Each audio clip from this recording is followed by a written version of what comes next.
Guys, welcome back to my YouTube channel.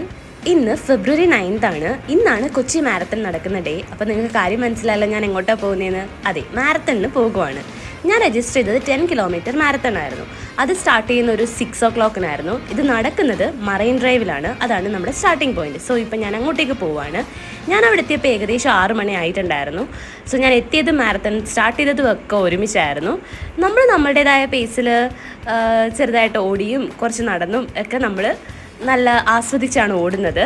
പിന്നെ ആകെയുള്ളൊരു plus point എന്ന് വെച്ച് കഴിഞ്ഞാൽ നല്ല ക്ലൈമറ്റ് ആയിരുന്നു. പിന്നെ എലിവേഷൻസ് തീരെ ഇല്ലായിരുന്നു. സോ അധികം നമ്മൾ ഒരുപാട് ടയേർഡ് ആകുന്നില്ലായിരുന്നു. പിന്നെ ആകെ തോന്നിയൊരു പോരായ്മ എന്ന് വെച്ച് കഴിഞ്ഞാൽ കുറച്ചുകൂടെ നന്നായിട്ട് ഇവർക്ക് ഓർഗനൈസ് ചെയ്യാമായിരുന്നു. ഒരുപാട് ആളുകൾ വരുന്നതായിരുന്നു. പക്ഷേ അതിന് വേണ്ടിയിട്ടൊരു കാര്യമായിട്ട് ഭയങ്കര രീതി ഓർഗനൈസ് ചെയ്തിട്ടില്ല എന്നാണ് എനിക്ക് പേഴ്സണലി ഫീൽ ചെയ്തത്. പിന്നെ ലിമിറ്റേഷൻസ് ഉണ്ട് ഓഫ് കോഴ്സ്, ബിക്കോസ് നല്ല തിരക്കുള്ള ഒരു ഏരിയ ആണ്. കുറേ ലിമിറ്റേഷൻസ് ഉണ്ട് റോഡ് ബ്ലോക്ക് ചെയ്യുന്നതിലൊക്കെ. പക്ഷേ റോഡ് ബ്ലോക്കിംഗ് മാത്രമല്ല, അല്ലാതെ തന്നെ ഈ റൺ ഫിനിഷ് ചെയ്ത് കഴിഞ്ഞിട്ടുള്ള അവരുടെ സ്റ്റോളും കാര്യങ്ങളും ഒക്കെ ആയിരുന്നെങ്കിലും ഇത്രയും പേരെയും അക്കോമഡേറ്റ് ചെയ്യാൻ വേണ്ടിയിട്ട് അത്രയും വലിയ സ്റ്റോൾസോ അല്ലെങ്കിൽ ഫുഡ് സ്റ്റോൾസൊന്നും അത്രയും വലുതല്ലായിരുന്നു. സോ അതെനിക്കൊരു പോരായ്മയായിട്ടാണ് തോന്നിയത്. അല്ലാതെ all together the run was very good.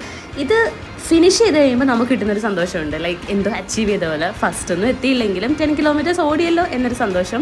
പിന്നെ ആ മെഡൽ കൈ കിട്ടുമ്പോൾ എന്തോ വലിയ കാര്യം അച്ചീവ് ചെയ്ത പോലെ നമുക്ക് തോന്നും.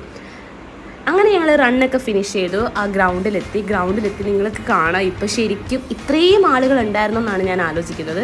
ബിക്കോസ് ഫുൾ മാരത്തൺ ഉണ്ടായിരുന്നു, ഹാഫ് മാരത്തൺ ഉണ്ടായിരുന്നു, 10 kilometers ഉണ്ടായിരുന്നു. പിന്നെ എനിക്ക് തോന്നുന്നു 5 kilometers or 3 kilometers ആയിരുന്നു തോന്നുന്നു. അപ്പം ഞങ്ങളിതാ ഈ മെഡലൊക്കെ വാങ്ങിച്ചിട്ടു. ശ്രീദേവി ചേച്ചിയുണ്ട്, ചേച്ചിയുടെ ഹസ്ബൻഡുണ്ട്. സോ ചേച്ചിയും ചേട്ടനും ഞാനും പിന്നെ എനിക്കറിയാവുന്ന ആരുമില്ലായിരുന്നു. സോ ഇതായിരുന്നു അവരുടെ ഫുഡും കാര്യങ്ങളൊക്കെ. ഇത് സ്പെഷ്യൽ പേഴ്സൺസിനുള്ള സ്റ്റോളാണ്. ഇവിടുന്ന് നമുക്ക് ഫുഡ് കഴിക്കാൻ പറ്റില്ല.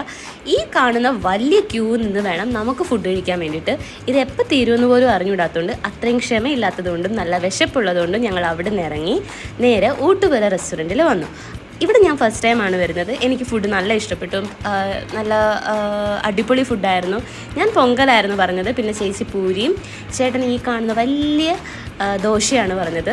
പിന്നെ ഞങ്ങൾ അവിടുന്ന് ഫുഡൊക്കെ കഴിഞ്ഞ് ടാറ്റാ ബൈ ബൈ പറഞ്ഞു. ഞാൻ അവിടുന്ന് നേരെ കാക്കനാടേക്കും വന്നു. ചേച്ചി ചേട്ടനും വീട്ടിലേക്കും പോയി.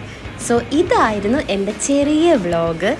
ഒരു ഹാപ്പി സൺഡേ എന്ന് പറയാം. മോർണിംഗ് 8:30 ആയപ്പോഴത്തേനും എൻ്റെ സൺഡേ തന്നെ തീർന്നു പോയെന്ന് എനിക്ക് തോന്നിപ്പോയി. ബിക്കോസ് അത് കഴിഞ്ഞ് നല്ല ടയേർഡായിട്ട് സൺഡേ വെറുതെ ഇരിക്കുകയായിരുന്നു ഞാൻ. സോ വീണ്ടും അടുത്തൊരു വ്ളോഗായിട്ട് ഞാൻ വരാം. അതുവരേക്കും ബൈ ബൈ.